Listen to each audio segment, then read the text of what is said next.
I'm Diana Steele, and I'm here at Fresh Street Market in West Vancouver to talk about some common foods that can actually make you ill. One of them, and the first one I'm going to talk about, is lima beans. Now, when you buy them frozen like this, they've been partly cooked, but when you buy them dry, if you were to eat them, or if you bought them raw, right from or got them out of the pod, for example, and you ate them raw, they contain a chemical called limerin, which when you eat about a handful of raw lima beans, you can actually get violently ill. So lima beans need to be boiled for 10 minutes before you actually eat them so that you don't get that upset stomach and vomiting that comes with it. Along the same lines as that is kidney beans. So when you get dried kidney beans, they need to be soaked and then boiled, and there's a reason for that, because they contain a particular protein, lectin, that can actually cause a lot of illness. And so when you're doing something like a slow cooker recipe and you're throwing in dried lima beans or dried kidney beans, these can actually become 5 times more toxic. So don't ever put in the dried ones into your slow cooker unless you know your slow cooker takes it up to a very high temperature. These need to be cooked for 10 minutes at least 220 degrees Fahrenheit or 100 degrees Celsius. So you really want to cook them first and then add them to your slow cooker, or just buy the canned ones, rinse them off, and then add them to your slow cooker for your recipe as it is. The next thing to think about is nutmeg. Now, nutmeg is a spice. It's very, normal to have it in cooking and things like that, but if you were to eat a whole tablespoon of it, it can actually have some psychoactive effects, so hallucinogenic, not to mention some vomiting and upset stomach and cramping as well. So really make sure that you're only having small amounts of nutmeg, and don't keep it around small children because it can make them very ill. Something to keep away from your pets: chocolate. Theobromine is in chocolate, and so dogs and cats that eat too much of it can get very sick. Something that we don't have in the grocery store right now, but I should mention, is the leaves of rhubarb. They contain oxalic acid salts, and those can be toxic to your kidneys when eaten. So just eat the stalk, don't eat the leaves.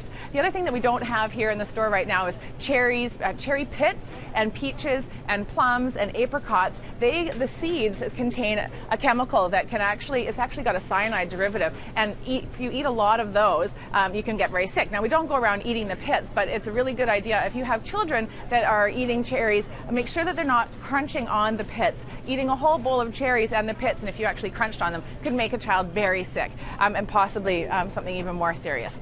The other thing to think about is when you're buying your canned tomatoes. Now, tinned tomatoes, or tinned foods, they have an inside lining on the tin, and it contains BPA, and BPA is something that we want to try and have less of. And unfortunately, with tomatoes, what happens is the acidity from the tomato leaches out some of that BPA from the inside lining, and can actually will actually consume it. So eating less tinned foods, in particular less tinned tomatoes, maybe going for something that is in a jar instead, or getting your own jarred tomatoes would be a better way of doing it. And make sure that you're not eating your tinned tomatoes past their expiry date, because that means that the BPA could have been leaching in for a lot longer, and we don't want that, obviously. Another food that you may not think of is your microwave popcorn. Inside the lining of the microwave popcorn, there's PFOAs, and these chemicals, when they're heated up, vaporize, and it can be toxic as well. So something that you want to avoid. So instead of buying the microwave popcorn, why not just put some of the kernels into a brown paper bag and put it in your microwave? So you can just put the kernels inside, fold down the lid or the top of your brown paper bag, put it in your microwave for the popcorn button, and you'll have air pop popcorn. Or you can do it in a skillet if you want, but you have to use fat, or if you have an air popper, that's another way of doing it.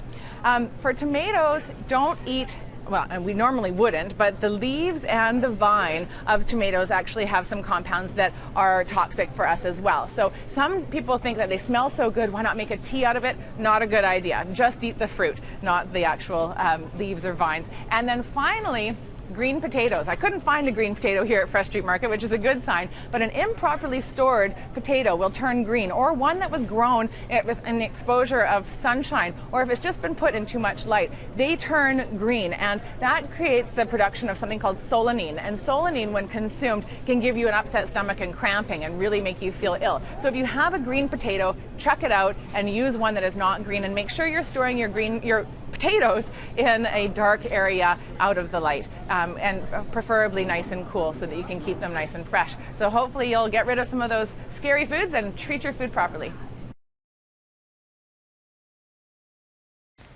And if you want to know more or have other nutrition questions, you can contact Diana at 604-739-3290, or you can check out her website, eatingforenergy.com.